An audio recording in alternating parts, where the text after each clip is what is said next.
Welcome, wonderful people, to Sheroes Reflections. Before we start, I'd like to encourage you to please subscribe, hit the like button, and share widely so that you can be able to bring this content to people who will be interested. And today, I want us to talk about a very interesting topic. And I start with a question. Can water and oil mix?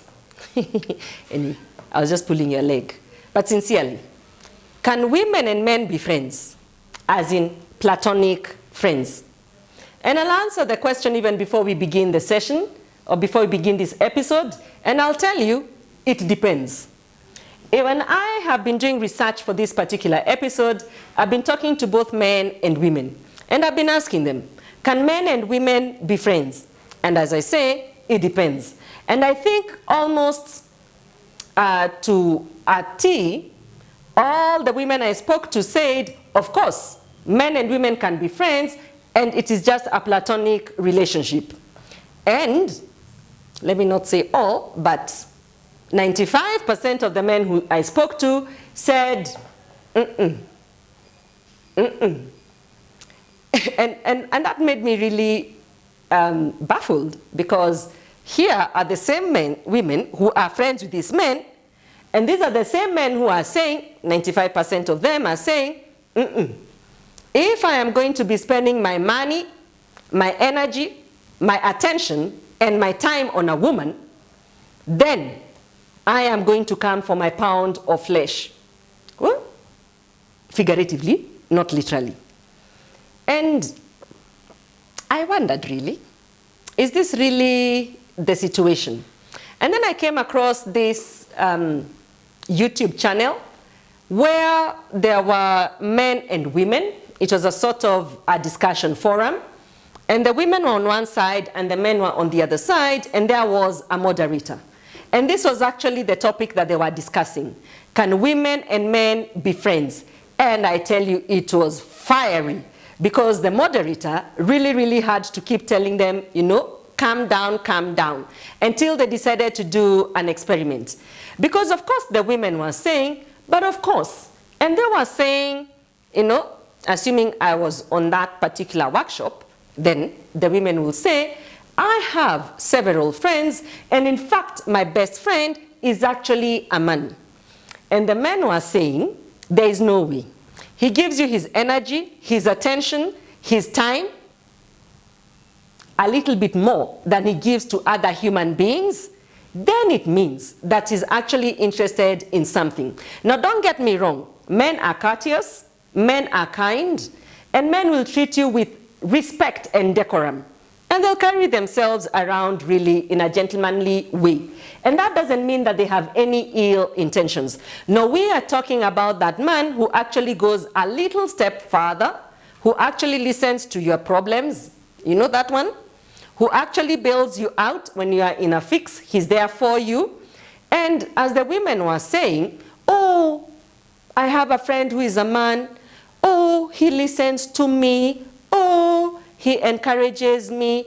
Oh, he is there for me. Oh, I can rely on him. That's the category that I'm actually talking about. And these men in this particular episode were actually saying there is no way. Normal courtesy, I agree. Men are courteous without expecting anything in return. But if he's there listening to your stories Monday, Tuesday, Wednesday, Thursday, Friday, he can listen to your stories once every year or once every month or so. But he's spending a lot of time with you.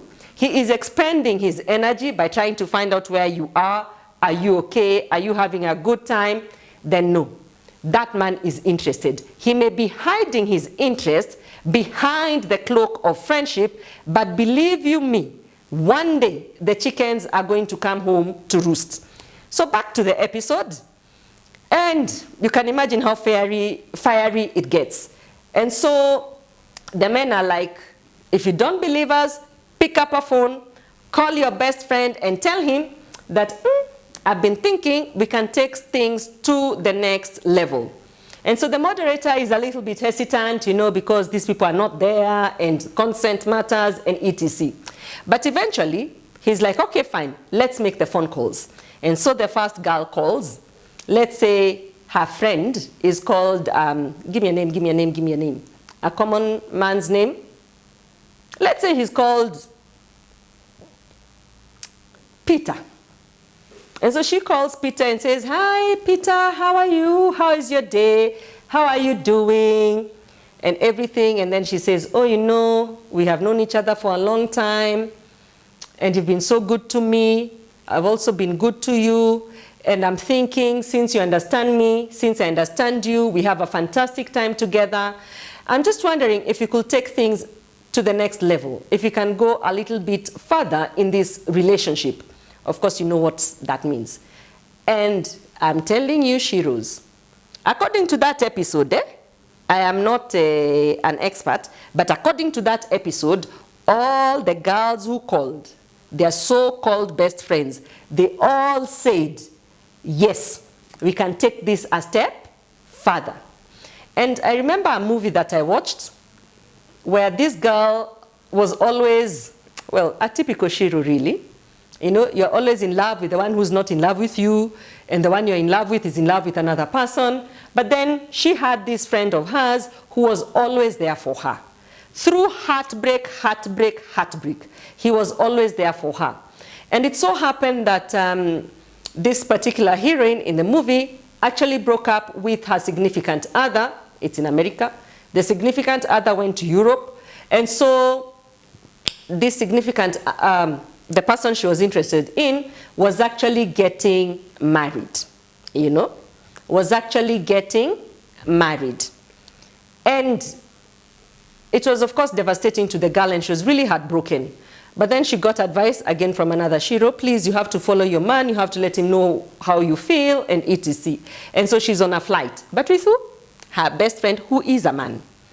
And so she goes to Europe, and she finds the man she's interested in is about to tie the knot, and she goes and confesses her love and said, you know, we have just been friends, but the truth of the matter is that I like you, I want you to marry me, and etc.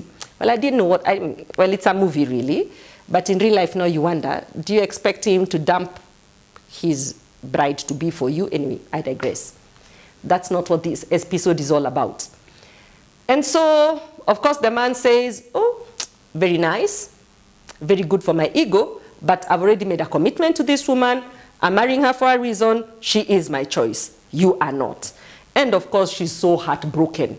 And her best friend, who is a guy, is really trying to console her, but she is inconsolable. And it reaches a point where this best friend of hers tells her, you know, I can't do this anymore. I can't be here for you. Heartbreak after heartbreak. And I wonder, you keep saying that nobody loves you, but you don't look next to you, because I have been here, loving you, supporting you through all these things. Well, it's a movie, so of course they got married, you know. And so that begs the question, can we really, really be friends or not? Are there certain things that happen between men and women that actually make us perceive our platonic friendships in a different manner? Or is it actually we as Sheroes, we are blinded, or maybe we are not so blinded, but we are happy with the attention that you are receiving, but we do not want to commit, you know? And also when I see how this usually turns and how this usually pans out, so your best friend, who you clearly say is your best friend, suddenly is getting married. And just like in the movie, you suddenly realize that you actually like your best friend in a way that is a little bit more than friends. Sheroes, I'll leave it there. I'll wrap it up there. And I'm saying friendship is actually a beautiful, beautiful thing. As they say, if you have friends more than the 5 fingers on one hand, you are actually blessed. And so I leave it there, Sheroes. Happy friendships. May we be loyal in our friendships, and may we enjoy all the beauty and the joy that comes with friendship. It's bye for now.